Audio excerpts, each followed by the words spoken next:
Hey guys, welcome to government jobs Gyan YouTube channel. Guys, आज की इस वीडियो में हम बात करेंगे जेई मेन 2026 के new notification online form apply process के बारे में। जी हाँ दोस्तों, नेशनल टेस्टिंग एजेंसी ने जेई मेन 2026 एग्जाम के लिए नोटिफिकेशन रिलीज कर दिया है। कैसे आप इस एग्जाम में पार्टिसिपेट करने के लिए अपने फॉर्म अप्लाई कर सकते हो बिना कोई मिस्टेक किए हुए, इसकी पूरी जानकारी हम आपको स्टेप बाय स्टेप रजिस्ट्रेशन से लेकर प्रिंट तक इस वीडियो में देंगे। बस आपको इस वीडियो को स्किप के बिना शुरू से लेकर एंड तक देखना है। उसके बाद वीडियो पसंद आए तो इसे लाइक और शेयर कर दें। चैनल पर नए हो तो इसे सब्सक्राइब कर लें। साथ ही साथ आपको फॉर्म अप्लाई करते हुए जो जो भी प्रॉब्लम फेस हो रही है उन सभी का हल आपको इस वीडियो में मिल जाएगा। तो बिना कोई वक्त गंवाए चलिए शुरू करते हैं। आपको इस वीडियो के डिस्क्रिप्शन बॉक्स में हमारी वेबसाइट ind-sarkari-naukri.in के इस पेज का लिंक मिल जाएगा। यहाँ पर आपको इस एग्जाम के रिगार्डिंग सभी डिटेल्स प्रोवाइड कर दी गई है। नेशनल टेस्टिंग एजेंसी एनटीए ने joint entrance examination JEE main 2026 के लिए नोटिफिकेशन रिलीज कर दिया है, जिसके तहत यहाँ पर बीटेक, बी आर्ट्स और बी प्लानिंग कोर्सेज में आपके एडमिशन होंगे। यहाँ पर आप 31 अक्टूबर 2025 से 27 नवंबर 2025 तक शाम 9 बजे तक फॉर्म अप्लाई कर सकते हो। लास्ट डेट फीस पेमेंट की 27 नवंबर 2025 है। एग्जाम यहाँ पर आपका सेशन फर्स्ट का 21 से 30 जनवरी 2026 के बीच होगा। रिजल्ट आपका 12 फरवरी 2026 को डिक्लेयर कर दिया जाएगा। यहाँ पर 12वीं पास कैंडिडेट या फिर एपियर्ड कैंडिडेट अप्लाई कर सकते हैं। यहाँ पर 12वीं आपकी फिजिक्स, केमिस्ट्री और मैथ के अंतर्गत होनी चाहिए। यहाँ पर 12वीं आपकी 2024 या फिर 25 में पास आउट होनी रिक्वायर्ड है। 2026 में एपियर्ड कैंडिडेट्स भी एलिजिबल हैं, अप्लाई कर सकते हैं। आयु सीमा कोई भी नहीं है। यहाँ पर आप एप्लीकेशन फीस का अमाउंट चेकआउट कर सकते हो। पेपर फर्स्ट के लिए यहाँ पर जनरल मेल कैंडिडेट के लिए 1000 रुपये फीस है। EWS OBC NCL male candidate के लिए 900 फीस है। जनरल ओबीसी ईडब्ल्यूएस फीमेल के लिए 800 फीस है। एससी एसटी मेल के लिए 500 फीस है। एससी एसटी फीमेल के लिए 500 रुपये फीस है। यहाँ पर पेपर फर्स्ट और सेकंड बोथ पेपर के लिए फीस की अगर बात करें तो general OBC EWS male candidate के लिए 2000 रुपये फीस है। General OBC EWS female candidate के लिए 1600 रुपये फीस है। एससी एसटी मेल कैंडिडेट के लिए 1000 रुपये फीस है। और एससी एसटी फीमेल कैंडिडेट के लिए यहाँ पर दोनों पेपर पर अप्लाई करने के लिए भी 1000 रुपये ही फीस है, जो कि आप ऑनलाइन मोड में debit card, credit card, net banking या फिर यूपीआई के माध्यम से जमा करा सकते हो। सिलेक्शन आपका जेई मेन एग्जाम की परफॉर्मेंस के आधार पर होगा। आप ऑल इंडिया से ऑनलाइन मोड में अप्लाई कर सकते हो। उसके लिए यहाँ पर आपको इस पेज को नीचे स्क्रॉल डाउन करते हुए इंपॉर्टेंट लिंक सेक्शन में आना है। ऑफिशियल नोटिफिकेशन पीडीएफ लिंक पर क्लिक करके जेई मेन 2026 का इंफॉर्मेशन बुलेटिन आपको ओपन कर लेना है और इसमें से आपको पूरी डिटेल रीड कर लेनी है। यहाँ पर आपको सभी डिटेल्स प्रोवाइड कर दी गई है, जैसे कि क्या एग्जाम का नाम है, कब से कब तक आप अप्लाई कर सकते हो, कैसे आप अप्लाई कर सकते हो, क्या आपका एलिजिबिलिटी क्राइटेरिया होना चाहिए। पूरी जानकारी आपको इस इंफॉर्मेशन बुलेटिन में प्रोवाइड कर दी गई है। आप सभी डिटेल्स यहाँ से रीड आउट करें, उसके बाद अपना फॉर्म अप्लाई कर लें। फॉर्म अप्लाई करने के लिए भी आपको हमारी वेबसाइट के इसी पेज पर ही अप्लाई ऑनलाइन का लिंक दिया गया है। जैसे ही आप इस लिंक पर क्लिक करेंगे आपके सामने यहाँ पर एनटीए का ये पोर्टल ओपन होगा। गाइड, यहाँ पर अगर आपने पहले से रजिस्ट्रेशन कर रखा है तो आपको लॉगिन की टैब दी गई है, आप इस पर क्लिक करें और लॉगिन कर लें और अपना फॉर्म अप्लाई कर लें।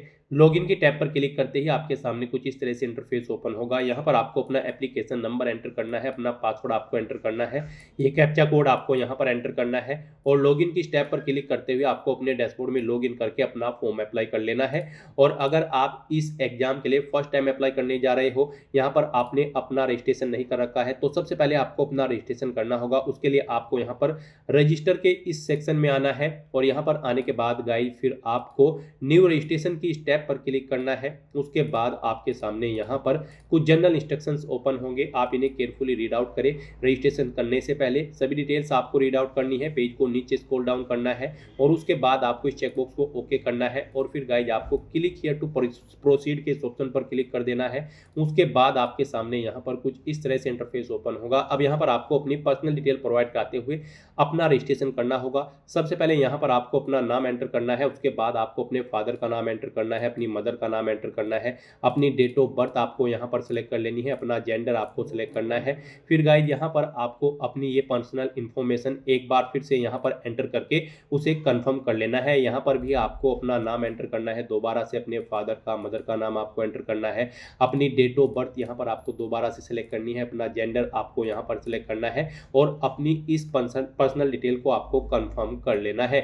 फिर गाइज यहाँ पर आपको अपना प्रेजेंट एड्रेस एंटर करना है, यहाँ पर आप अपना अपना प्रेजेंट एड्रेस एंटर करें।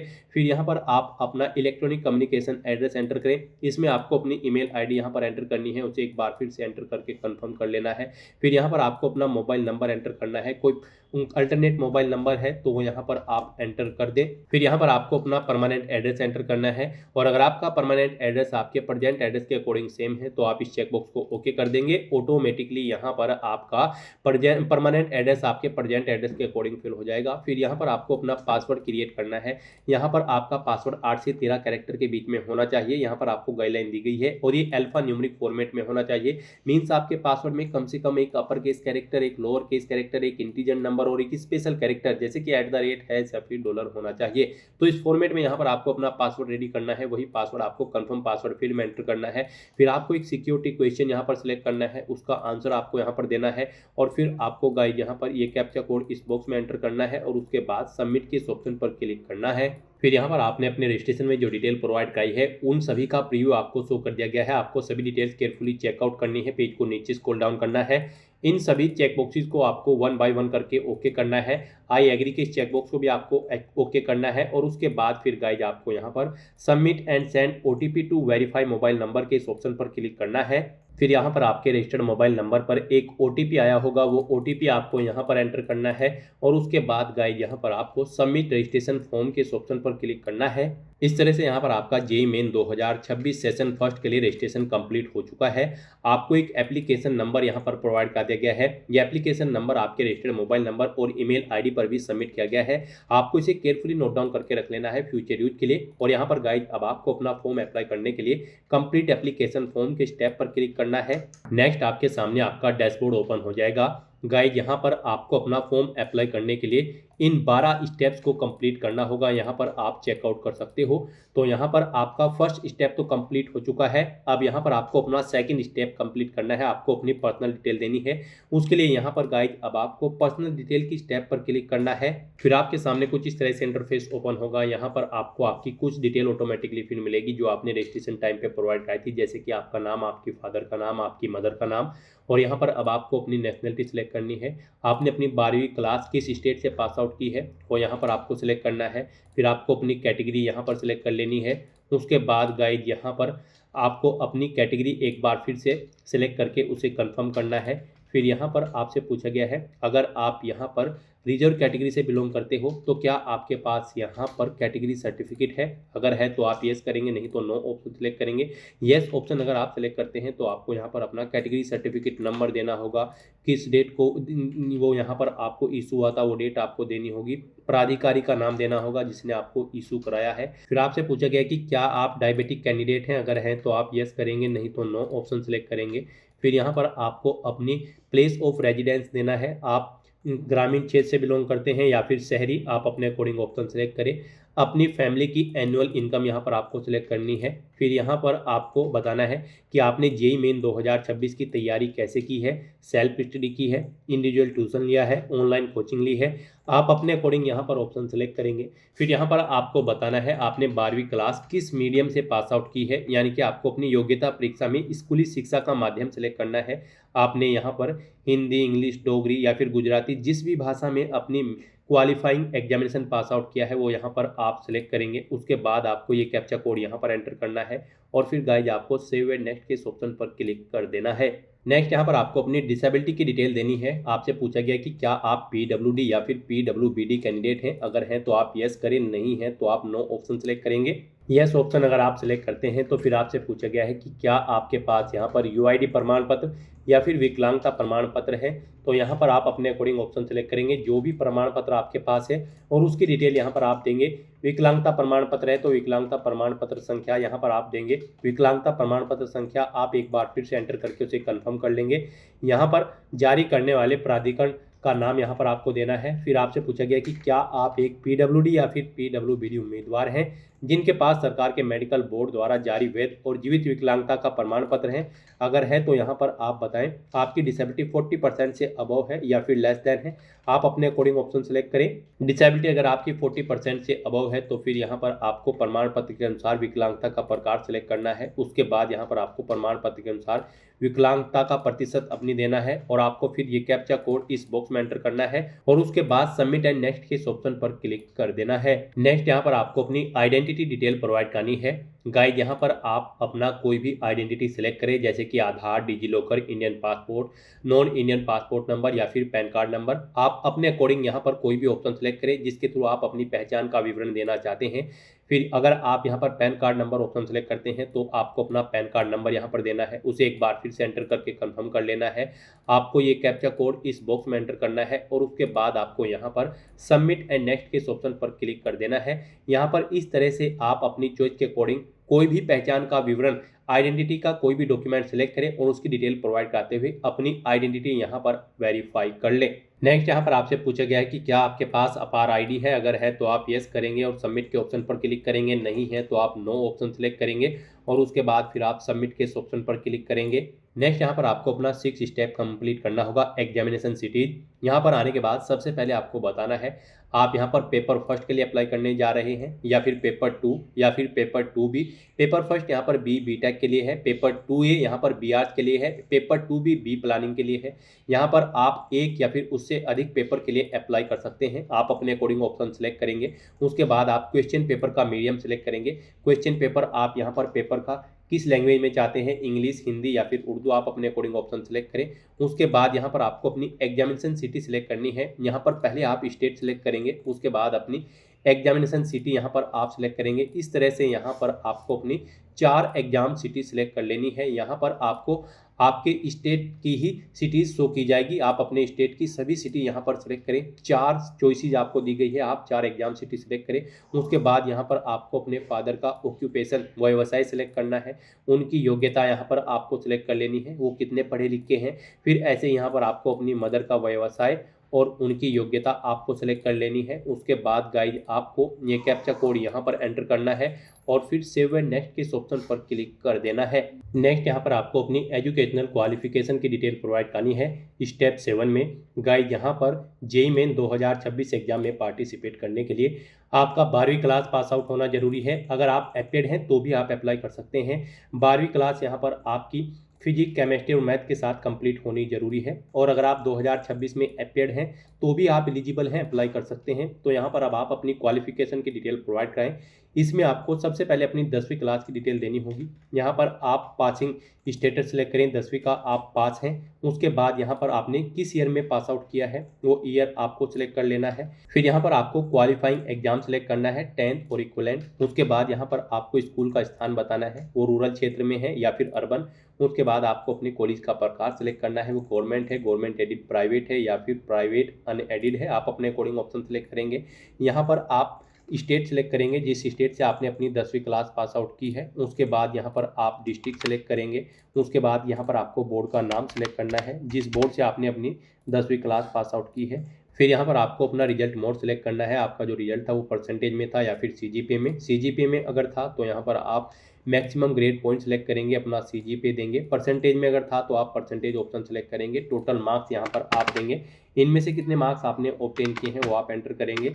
इनके अकॉर्डिंग आपके मार्क्स की परसेंटेज यहाँ पर कैलकुलेट करके आपको शो कर दी जाएगी। फिर आपको अपनी 10वीं का रजिस्ट्रेशन नंबर, इनरोलमेंट नंबर या फिर रोल नंबर यहाँ पर देना होगा। फिर आपको अपने स्कूल या कॉलेज का नाम और पता देना होगा।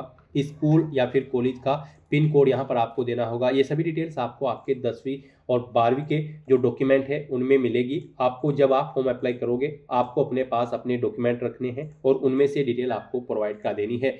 फिर यहाँ पर ऐसे ही आपको अपनी 12वीं क्लास की डिटेल प्रोवाइड करनी है। यहाँ पर आपसे पूछा गया है कि क्या आपने 12वीं क्लास पास आउट कर ली है या फिर आप अपेयर्ड हैं। अगर आप अपेयर्ड हैं तो आप अपेयरिंग ऑप्शन सेलेक्ट करेंगे। 2026 यहाँ पर आपको ऑटोमेटिकली फिर मिलेगा। और अगर यहाँ पर आप पास आउट कर चुके हैं तो आप पास ऑप्शन यहाँ पर सेलेक्ट करेंगे। उसके बाद यहाँ पर आपको क्वालिफाइंग एग्जाम सेलेक्ट करना है। अब देखिए यहाँ पर आपको अपना क्वालिफाइंग एग्जामिनेशन के लिए मल्टीपल ऑप्शन दिए गए हैं। इनमें से आप अपने अकॉर्डिंग ऑप्शन सेलेक्ट करेंगे। यहाँ पर आपके पास डिप्लोमा है किसी रिकॉग्नाइज AICT या फिर state board of technical education से, तो ये ऑप्शन आप सेलेक्ट करेंगे। आपने किसी पब्लिक स्कूल या फिर बोर्ड यूनिवर्सिटी एग्जामिनेशन या फिर किसी फॉरेन कंट्री से अपनी 10+2 सिस्टम की है, तो यहाँ पर आप ये ऑप्शन सेलेक्ट करेंगे। 2 साल का आपके पास यहाँ पर कोर्स है जॉइंट सर्विस विंग का, तो आप ये थर्ड ऑप्शन सेलेक्ट करेंगे। इस तरह से यहाँ पर आपको मल्टीपल ऑप्शन दिए गए हैं, आप अपने अकॉर्डिंग यहाँ पर ऑप्शन सेलेक्ट करेंगे। आप यहाँ पर नॉर्मली बारी कर रहे हैं किसी स्टेट बोर्ड या फिर central board of secondary education या फिर council for the Indian school certificate examination, तो यहाँ पर आप लास्ट का ऑप्शन यहाँ पर सेलेक्ट कर लेंगे। अगर आप किसी स्टेट या फिर CBSE बोर्ड या फिर council for the Indian school certificate examination कर रहे हैं, तो आप यहाँ पर सबसे लास्ट का ऑप्शन सेलेक्ट करेंगे। उसके बाद यहाँ पर आपको स्कूल का स्थान सेलेक्ट करना है, वो ग्रामीण क्षेत्र में है या फिर शहरी क्षेत्र में। उसके बाद यहाँ पर आपको स्कूल या कॉलेज का प्रकार सेलेक्ट करना है। उसके बाद यहाँ पर आपको अपना स्टेट सेलेक्ट करना है, जिस स्टेट से आपने अपनी 12वीं क्लास पास आउट की है। डिस्ट्रिक्ट सेलेक्ट करना है, फिर यहाँ पर आपको बोर्ड का नाम देना है जिस बोर्ड से आपने अपनी 12वीं क्लास पास आउट की है या फिर आप इसमें एपियर्ड हो। फिर यहाँ पर आपको रिजल्ट मोड बताना है, आपका रिजल्ट परसेंटेज में था या फिर CGPA में। परसेंटेज में अगर है तो आप यहाँ पर टोटल मार्क्स देंगे, कितने मार्क्स आपने ऑब्टेन किए हैं वो आप देंगे। इनके अकॉर्डिंग आपकी परसेंटेज कैलकुलेट करके यहाँ पर आपको शो कर दी जाएगी। फिर यहाँ पर आपको अपनी 12वीं का रजिस्ट्रेशन नंबर या फिर इनरोलमेंट नंबर या फिर रोल नंबर एंटर करना है। स्कूल या कॉलेज का नाम और पता यहाँ पर आपको देना है। अपने स्कूल या कॉलेज का पता, पिन कोड यहाँ पर आपको देना है। फिर गाइज आपको यहाँ पर ये कैप्चा कोड, जी हाँ दोस्तों, ये कैप्चा कोड आपको इस बॉक्स में एंटर करना है और उसके बाद सेव एंड नेक्स्ट के इस ऑप्शन पर क्लिक कर देना है। नेक्स्ट यहाँ पर आपको अपनी कुछ एडिशनल डिटेल्स देनी है 8 स्टेप पर। यहाँ पर आपसे पूछा गया कि क्या आप जुड़वा हैं और आप दोनों JEE मेन 2026 के लिए आवेदन कर रहे हैं। अगर कर रहे हैं तो आप यस ऑप्शन सेलेक्ट करेंगे और उनकी डिटेल यहाँ पर देंगे। 10वीं कक्षा के प्रमाण पत्र के अनुसार जुड़वा भाई बहन का नाम यहाँ पर आपको देना है और यहाँ पर उनका रोल नंबर आपको देना है। और अगर आप जुड़वा नहीं हैं तो आप सिंपली नो ऑप्शन सेलेक्ट करेंगे। फिर यहाँ पर आपको अपना जन्म स्थान सेलेक्ट करना है। यहाँ पर जन्म आपका किस देश में हुआ है वो यहाँ पर आपको सेलेक्ट करना है। फिर आपको स्टेट सेलेक्ट करना है। उसके बाद यहाँ पर आपको अपना डिस्ट्रिक्ट सेलेक्ट करना है, जिस डिस्ट्रिक्ट में आपका जन्म हुआ है। फिर यहाँ पर आप ये कैप्चा कोड इस बॉक्स में एंटर करें और उसके बाद सेव एंड नेक्स्ट के ऑप्शन पर क्लिक कर दें। नेक्स्ट यहाँ पर आपको अपने इमरजेंसी कॉन्टैक्ट डिटेल प्रोवाइड करनी है। यहाँ पर आप अपने माता पिता या फिर गार्जियन का कोई भी मोबाइल नंबर या फिर ईमेल आईडी एंटर करें। तो यहाँ पर सबसे पहले आपको कंट्री कोड सेलेक्ट करना है। उसके बाद यहाँ पर आपको मोबाइल नंबर देना है, उनकी ईमेल आईडी आपको यहाँ पर देनी है। ये कैप्चा कोड आपको यहाँ पर एंटर करना है और उसके बाद गेट OTP के इस ऑप्शन पर क्लिक करना है। फिर यहाँ पर आपके इमरजेंसी मोबाइल नंबर और ईमेल आईडी पर OTP आए होंगे, वो OTP आपको यहाँ पर एंटर करने हैं और उसके बाद फिर आपको गाइस यहाँ पर वेरीफाई एंड नेक्स्ट के इस ऑप्शन पर क्लिक करना है। नेक्स्ट यहाँ पर आपको अपना लाइव फोटो कैप्चर करना है। यहाँ पर गाइस आप दो तरह से अपना लाइव फोटो कैप्चर कर सकते हैं। यहाँ पर आपको ये QR कोड दिया गया है, आप इसे अपने मोबाइल से स्कैन करें और अपना लाइव फोटो कैप्चर कर दें, या फिर आप यहाँ पर अपने वेब कैमरा के थ्रू अपना फोटो कैप्चर कर सकते हैं। यहाँ पर आप कैप्चर फोटोग्राफ के ऑप्शन पर क्लिक करेंगे और अपने वेब कैमरा के थ्रू जो कि आपके लैपटॉप पर है या फिर कंप्यूटर पर है, उसके थ्रू अपना फोटो आप कैप्चर कर लेंगे। और उसके बाद गाइस यहाँ पर आपको अपलोड फोटोग्राफ के ऑप्शन पर क्लिक करके अपना फोटो यहाँ पर अपलोड कर देना है, जो फोटो यहाँ पर आपको कैप्चर करने के बाद शो होगा। और अगर आप मोबाइल के थ्रू ये QR कोड स्कैन करके अपना फोटो कैप्चर करते हैं तो आप इस कोड को अपने मोबाइल फोन से स्कैन करें, इस कैप्चा कोड को, और अपना लाइव फोटो यहाँ पर कैप्चर करें। उसके बाद यहाँ पर आपको रिफ्रेश कैप्चर फोटो ऑप्शन पर क्लिक करना है, वो फोटो यहाँ पर आपको शो हो जाएगा। लाइव फोटो कैप्चर करते समय आपको कुछ चीजों का ध्यान रखना होगा जब आप अपना फोटो कैप्चर करेंगे। यहाँ पर फोटो कैप्चर करते समय आपको अपने चेहरे पर कोई मास्क नहीं लगाना है, कोई सन ग्लासेस या फिर कानों में ईयरफोन्स वगैरह नहीं लगाने हैं। जिस स्थान पर आप अपना फोटो कैप्चर करेंगे वहां पर प्रॉपर वे में लाइट होनी चाहिए, सिंपल बैकग्राउंड आपका होना चाहिए। फोटो शो होने के बाद फिर आपको सेव एंड नेक्स्ट की स्टेप पर क्लिक करना है। नेक्स्ट यहाँ पर आपको अपने डॉक्यूमेंट अपलोड करने हैं। यहाँ पर आपको अपना पासपोर्ट साइज फोटो, सिग्नेचर, 10वीं क्लास की मार्कशीट और अपना पहचान प्रमाण पत्र आपको अपलोड करना है। यहाँ पर आपका जो फोटो होगा वो आपका यहाँ पर बिना मास्क के 80% चेहरे के साथ होना चाहिए। JPG या फिर JPEG फॉर्मेट में होना चाहिए, 10 से 200 KB के बीच में होना चाहिए। सिग्नेचर आपके यहाँ पर JPG या फिर JPEG फॉर्मेट में होने चाहिए, 10 से 100 KB के बीच में होने चाहिए। और आपका जो 10वीं क्लास का जो सर्टिफिकेट है वो यहाँ पर PDF फॉर्मेट में होना चाहिए, 50 से 300 KB के बीच में होना चाहिए। और जो पहचान प्रमाण पत्र है वो आपका JPG या फिर JPEG फॉर्मेट में होना चाहिए, 10 से 200 KB के बीच में होना चाहिए। आपको इन दी गई गाइडलाइंस के अकॉर्डिंग ही अपने डॉक्यूमेंट अपलोड करने हैं, अदरवाइज आपका फॉर्म रिजेक्ट हो सकता है। तो यहाँ पर आपको चूज फाइल के ऑप्शन पर क्लिक करना है, फाइल को सिलेक्ट कर लेना है और 1 बाय 1 करके अपने इन सभी डॉक्यूमेंट्स को यहाँ पर फिर अपलोड के ऑप्शन पर क्लिक करते हुए अपलोड कर देना है। उसके बाद यहाँ पर आपको क्लिक हियर टू व्यू के ऑप्शन पर क्लिक करके इन्हें व्यू कर लेना है और फिर गाइज यहाँ पर आपको ये कैप्चा कोड इस बॉक्स में एंटर करना है और उसके बाद सेव एंड नेक्स्ट के इस ऑप्शन पर क्लिक कर देना है। फिर आपने यहाँ पर अब तक पीछे जो डिटेल प्रोवाइड कराई है आपको आपके एप्लीकेशन फॉर्म की, वो सभी शो कर दी गई है। आपको सभी डिटेल केयरफुली चेकआउट करनी है, पेज को नीचे स्क्रॉल डाउन करना है, इन सभी चेकबॉक्सेस को आपको 1 बाय 1 करके ओके करना है। आई एग्री के चेकबॉक्स को ओके करना है और फिर गाइज आपको यहाँ पर फाइनल सबमिशन ऑफ एप्लीकेशन की स्टेप पर क्लिक करना है। इस तरह से यहाँ पर आपका एप्लीकेशन फॉर्म सक्सेसफुली सबमिट हो जाएगा, लेकिन कंसीडर इसे आपके फीस पेमेंट के बाद किया जाएगा। यहाँ पर आपको आपकी कैटेगरी के अकॉर्डिंग एप्लीकेशन फीस का अमाउंट शो कर दिया गया है। फीस पेमेंट करने से पहले अगर आप अपने एप्लीकेशन फॉर्म में कोई चेंज आउट करना चाहते हैं तो आप एडिट एप्लीकेशन फॉर्म के ऑप्शन पर क्लिक करके चेंज कर सकते हैं। और गाइस यहाँ पर अब आपको अपना फीस पेमेंट करना है, तभी आपका फॉर्म यहाँ पर कंसीडर होगा। फॉर्म तो आपका सबमिट हो चुका है, लेकिन इसे कंसीडर आपके फीस पेमेंट के बाद ही किया जाएगा। फीस पेमेंट करने से पहले यहाँ पर आपको अपनी ईमेल आईडी वेरीफाई करनी है। उसके लिए यहाँ पर आपको your email ID yet to be verified, click here to verify your email ID first के स्टेप पर क्लिक करना है। फिर आपके सामने कुछ इस तरह से इंटरफेस ओपन होगा। यहाँ पर अगर आप अपनी ईमेल आईडी चेंज करना चाहते हैं तो आप चेंज ईमेल आईडी के ऑप्शन पर क्लिक करके अपनी ईमेल आईडी चेंज भी कर सकते हैं, और नहीं चाहते हैं तो आपको ये कैप्चा कोड इस बॉक्स में एंटर करना है और उसके बाद सबमिट एंड गेट ओटीपी के इस ऑप्शन पर क्लिक करना है। फिर आपकी ईमेल आईडी पर एक ओटीपी गया होगा, वो ओटीपी आपको यहाँ पर एंटर करना है और उसके बाद फिर आपको वेरीफाई के इस ऑप्शन पर क्लिक करना है। ओटीपी नहीं आया है तो आप यहाँ पर रिसेंट कोड के ऑप्शन पर क्लिक करके अपना ओटीपी दोबारा से मंगा सकते हैं और उसे वेरीफाई कर सकते हैं। इस तरह से यहाँ पर आपकी ईमेल आईडी सक्सेसफुली वेरीफाई हो चुकी है। अब आपको अपना फीस पेमेंट करना है। आपकी कैटेगरी और पेपर के अकॉर्डिंग यहाँ पर आपको आपकी एप्लीकेशन फीस का अमाउंट शो कर दिया गया होगा। अब यहाँ पर आप पे एग्जामिनेशन फीस के इस ऑप्शन पर क्लिक करें। फिर आपके सामने कुछ इस तरह से इंटरफेस शो होगा। अब गाइस यहाँ पर आप ऑनलाइन पेमेंट के इस ऑप्शन पर क्लिक करें और उसके बाद प्रोसीड फॉर पेमेंट के इस ऑप्शन पर क्लिक करें। फिर आपके सामने कुछ इस तरह से इंटरफेस शो होगा। अब यहाँ पर आप अपना फीस पेमेंट का मोड सेलेक्ट करें। आप एसबीआई मोब्स के थ्रू फीस पेमेंट करना चाहते हैं, आईसीआई बैंक या फिर बिल डैश या फिर एचडीएफसी बैंक के थ्रू यहाँ पर अपना फीस पेमेंट करना चाहते हैं इन गेटवे के थ्रू, आप अपने अकॉर्डिंग कोई भी ऑप्शन सेलेक्ट करें और उसके बाद प्रोसीड फॉर पेमेंट के इस ऑप्शन पर क्लिक कर दें। फिर आपके सामने कुछ इस तरह से इंटरफेस होगा। अब यहाँ पर आप अपनी चॉइस के अकॉर्डिंग ऑप्शन सेलेक्ट करें। आप नेट बैंकिंग के थ्रू फीस पेमेंट करना चाहते हैं या फिर कार्ड के थ्रू या फिर आप यूपीआई के थ्रू। यूपीआई यहाँ पर आपके लिए सबसे बेस्ट और ईजी ऑप्शन रहेगा, तो आप इस मोड के थ्रू अपना फीस पेमेंट कर दे। यहाँ पर यूपीआई के थ्रू फीस पेमेंट करने के लिए आपको इस ऑप्शन पर क्लिक करना है। यूपीआई के थ्रू भी फीस पेमेंट करते हुए आपको दो ऑप्शन प्रोवाइड कराए गए हैं। आप अपनी यूपीआई आईडी के थ्रू अपना फीस पेमेंट कर सकते हो या फिर क्यूआर कोड के थ्रू अपना फीस पेमेंट कर सकते हो। यूपीआई आईडी ऑप्शन अगर आप सिलेक्ट करते हैं तो आप अपनी यूपीआई आईडी एंटर करेंगे, वीपीआई नरेशन एंटर करेंगे और कंफर्म के इस ऑप्शन पर क्लिक करते हुए आप अपना फीस पेमेंट कर देंगे। और अगर आप क्यूआर कोड के थ्रू अपना फीस पेमेंट करना चाहते हैं तो गाइस फिर आपको यहाँ पर क्यूआर कोड के इस ऑप्शन पर सिलेक्ट करना है और कंफर्म के ऑप्शन पर क्लिक करना है। फिर आपके सामने ये क्यूआर कोड शो होगा। आप इसे अपने यूपीआई से स्कैन करें और अपना फीस पेमेंट कर दें।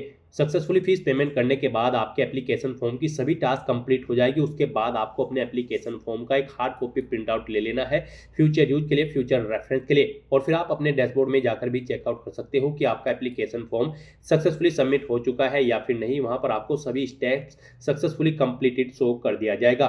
तो इस तरह से आप जेई मेन 2026 में पार्टिसिपेट करने के लिए अपने फॉर्म अप्लाई कर सकते हो बिना कोई मिस्टेक किए हुए। आज की इस वीडियो में बस इतना ही। आई होप ये वीडियो आपको पसंद आई होगी। अगर पसंद आई हो तो इसे लाइक और शेयर करें। चैनल पर नए हो तो इसे सब्सक्राइब कर लें। Thanks for watching.